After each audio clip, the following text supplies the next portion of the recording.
What's it say? Yenimobia o cry receipt genuinely. Only the enim say they also general say because one from Rano enti the Uchiano eko aban ko fesim. But obi edwin de ono the ebeko ya ma moto e visibility. Only the kan wana o chesi. Na se la be. You see, ya na show nu ana ye we dey say chiri mfa. Obi anka say o site sika de o ye na say adwuma ye ne say ye but the wo say ye manu ko aban no. Ye manu ko because na make no say o say o jump red light. O hwe mra ni ma sika o say o twia na o say e be 600 Ghana. But say o jump no no abaka say o ye be ne den a onimi so we man 50-100 but I be ye blame you mo a okay ono no onya kwanya wo be ye ada ne yenso so no ye say ye ho kire ye nkasa aban wo de mbra kwan so no fa me ko na me be say John now me jump red light na me say mbra no esi me ntwa 6 million 600 Ghana 6 million na ai police ne o che me say be ne de na me say me tima man 50 Ghana na me kwa me nko twa nipa bia no obi apɛ the easy way out but me feel say watching me na me nya hwe na wo the receipt ba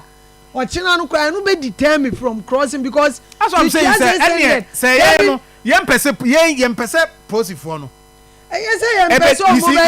mo your moment ho your times bia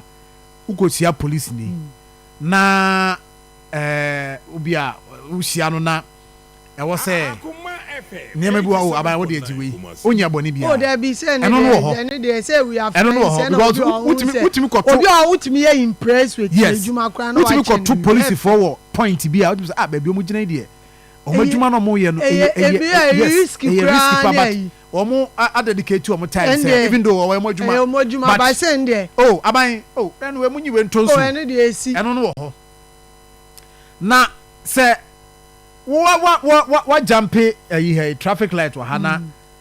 wo hu say aso red now so betwam ne achewa also you ready to pay the fine nti eno no eno an so aka je saban so one ne kana anya yi a enye sikase enye based on sikase mo ba woni ne ka aban oh we dey aban bia na we dey me dru hwa na so ye na me twam ana say aban so baji mi sikade a give me whatever I will pay. Give me receipt. Let's go. Say John Jai. Realistically, obi enu opese oboka o. Say onu enforce no ka say 50 na me dey man no onje. Or the yen official say send Ghana. Receipt ni. Eno no me ya na me twia ochina no me but say me nim say me twam na meti me twia 20 and 50. Na ma de me ho a they be a metrim because when you say what is 20 Ghana, what is 50 Ghana? Oh, there be the person make a need to complain in this country. There be the abrofona you say, omudi mraso na you say, nyanse bia no mo see you. It's because the system works. It's because everything the laws are being enforced. Minua ketwa last 2 months, last 3 months. Or Fiana ye brain no bail to say $150 say $200 ade our jump red light and no yes and do bail na ye the evidence so aka who video evidence and you can say scanner dia brown you send them out and dia brown say why a traffic offense way your bail is $150 say $200 enti eno na enye police ni bi na utwa ma o ka kire me kra na oso say chale 200 yi kra me send ma wanka o se san ya ubenya be 3000 on say no because ena make no uja nipa na ono 200 na o twa no je say ope onya se police ni na gina na nka o ma no $20 and 50 and nka ope but let us make the system works. Police, they are law enforcers. What you say? We are law enforcer. What you must say, you enforce the law. Una obeman aye juma. Me no dey. Ye I say tax, John. Ye na tax na say ye kunse o say ye ji to. O man bia be ko so a. Aje ye twia to. E to dey ye. But Sir John, me no ina ye to ni say nye say yɛte yɛ tax direct wɔ yɛ salary mu a ɛna nanka sɛ yɛka sɛ wode ɛde wo full salary ma month no so a asɛ nwɛ na wobɛnya no na wakɔtua nanka sɛ dwɔ megye di sɛ ban na nanka wode ka bɛɛ 2 years de tax na meka mesi adeɛ a nanka yɛnte ne direct ɛna yɛde yɛ pɛ ni nyinaa ma yɛ sɛ okay de ama asɛ nwɛ na wobɛnya ho no mede nkɛmukɔ akɔtua okay sɛ neɛ yɛka but I'm being realistic enti na ho sɛ da bi a yɛka sɛ expand yɛ tax net na ayɛ den because wo a woyɛ formal work na wo pay no ɛyɛ structured ne deɛ ɛbɛte direct wo ɛne wo senate but deɛ ɔnyɛ formal na ɛbɛba ni na bɛba bɛdi ne nsɛm a ɛwɔ sɛ wotwa hwɛ saa case wo a ɛba NEIP a ɛka sɛ ɔmo nkɔfi wonim sɛ workers no ebi mu ayɛ adwuma 3 years 4 years but wɔgye sika wɔ every month 7,000 8,000 but wɔntua tax so ɔmo ayɛ ne sɛ ɛnyɛ formal asɛ allowance ɛna ɔntua ɔno agye 7,000 8,000 no month no for 3 years no ɔntua tax da yɛnte ne senate yɛ ɔnyɛ okay senate kora deɛ sɛ yɛnte hɔ a it goes against you because wo na wɔpɛ but tax ne deɛ obi yɛ adwuma agye yɛ 800,000 yɛte ne tax wogye 7,000 all because yɛse month ne so ane atwerɛ check ama mo those are the things saa nipa no so onim sɛ sika no adwuma no a ɔyɛ ne sika no a yɛde ma no ɛwɔ sɛ na nkɔkɔtua tax ho but yɛde hyɛ ne nsɛm ne deɛ ɔnkɔtua but sɛ yɛyɛ system no in a way sɛ yɛ deductive from source a ɛno no ɛbɛyɛ adwuma ɛno na yɛka no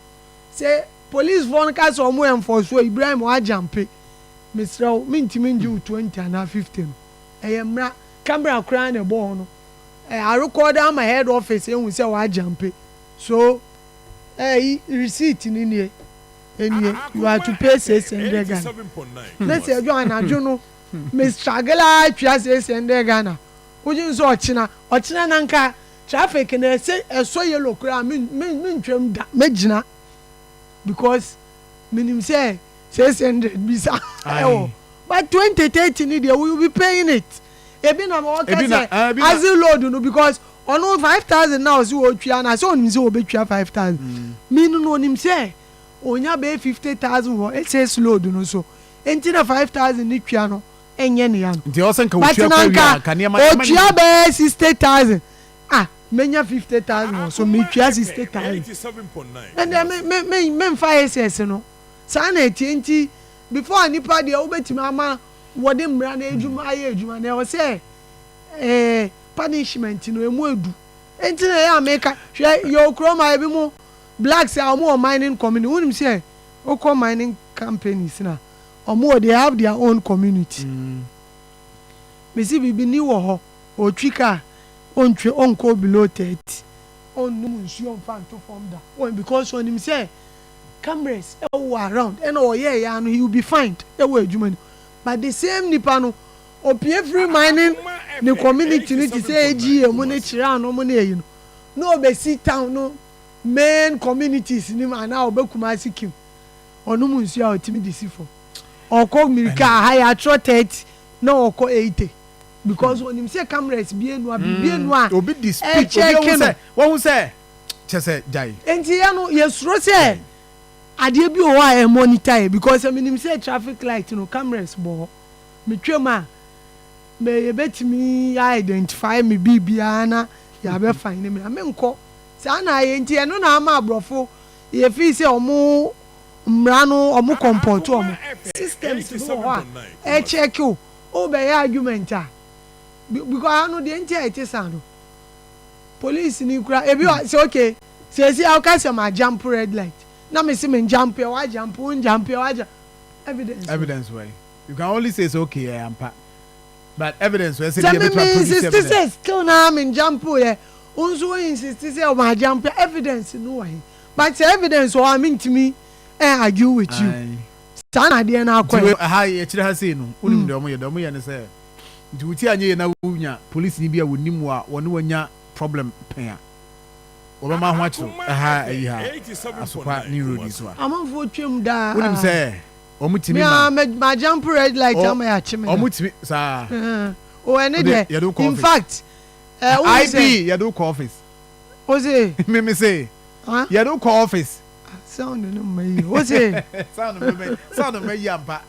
yado call office